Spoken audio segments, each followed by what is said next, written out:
Yeah, so we are live. Kieran, I'm back with Kieran. How are you doing? Hey, brother, what's up? Very nice to see you. Always nice to see your face and see what hairstyle you got going, what facial hair. Yeah, yeah. Yeah, I just showered like Ooh. an hour ago, and what happens is that I have very thick hay-like hair, and so when it dries, when it's wet, it looks super good, but then when it dries, it looks very poofy. So I thought, Uh, "Oh, dude, I'm gonna break out my hat." And then I was like, "No, I won't wear the hat. I look like even more of a goofball." So I'm like in that in between stage, where like I'm like, should I grow my hair out again? But then I realize like if I do that because of the way I had it cut before, I would have to basically shave it all down so that it grows even. So First yeah, world I'm kind of problems. stuck. Yeah, exactly. It looks good. It looks good. I have the advantage of not having had a haircut since the late 80s, so Yeah, dude, I wish I could it's rock the nice. bun still. Did you No. ever see me with the bun? No.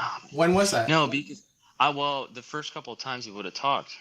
But Really? of course it wasn't video. Yeah, dude, it was pretty gnarly. Oh, I rocked okay. that. That was like my signature for a Yeah. long time.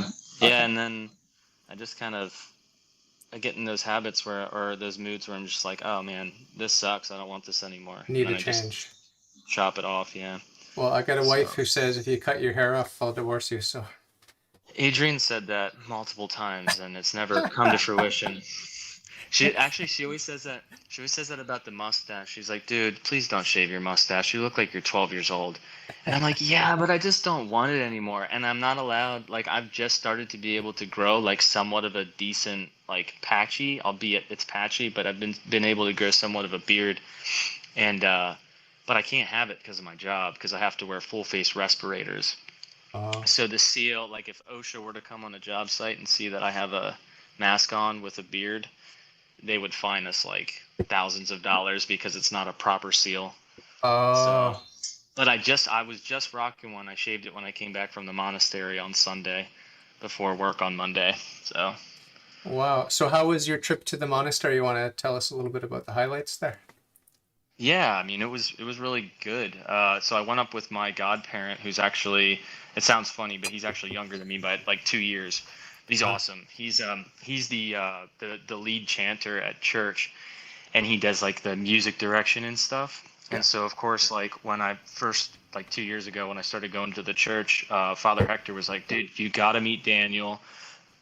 And we got to get you chanting since you were leading worship at your other church. And I was like, yeah, okay, that's cool. I don't know anything about chant. So Daniel and I just ended up being like very like-minded in a lot of ways. So of course he became my godparent, but he's been teaching me um, Byzantine chant. So I've been like, it's weird, dude. I've been having to learn like how to reread music because the notation is so different. So anyway, he and I went up. It's kind of like tradition, unofficially tradition, to go up to the monastery for your first time with your godparents. So we had planned it just kind of spur of the moment actually. And he was like, "Dude, do you want to go up to St. Nectarius in New York?" And I was like, "Heck yeah!" So we went up for the weekend.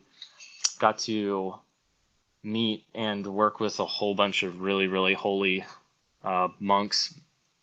A couple of whom, one was a deacon, one was a priest. There's about 22 or 23 monks there, one novice.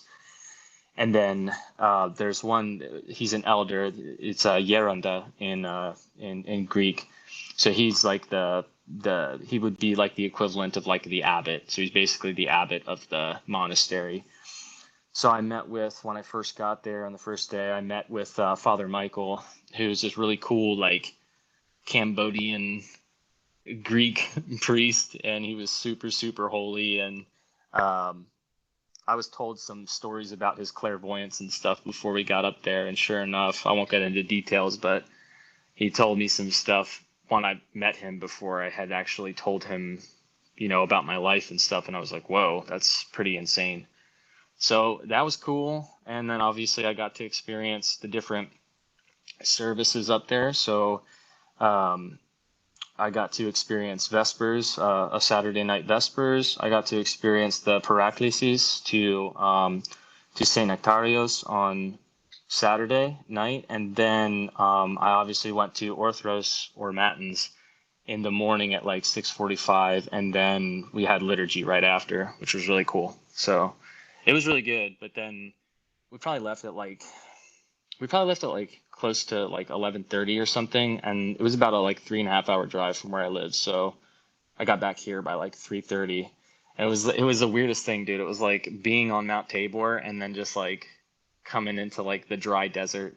It was kind of bizarre. The whole weekend was like just very quiet and serene, and you could feel like the holiness and the grace from all the monks.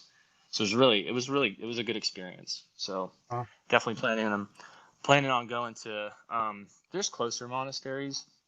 That just happens to be one of Daniel's favorites. So I'll probably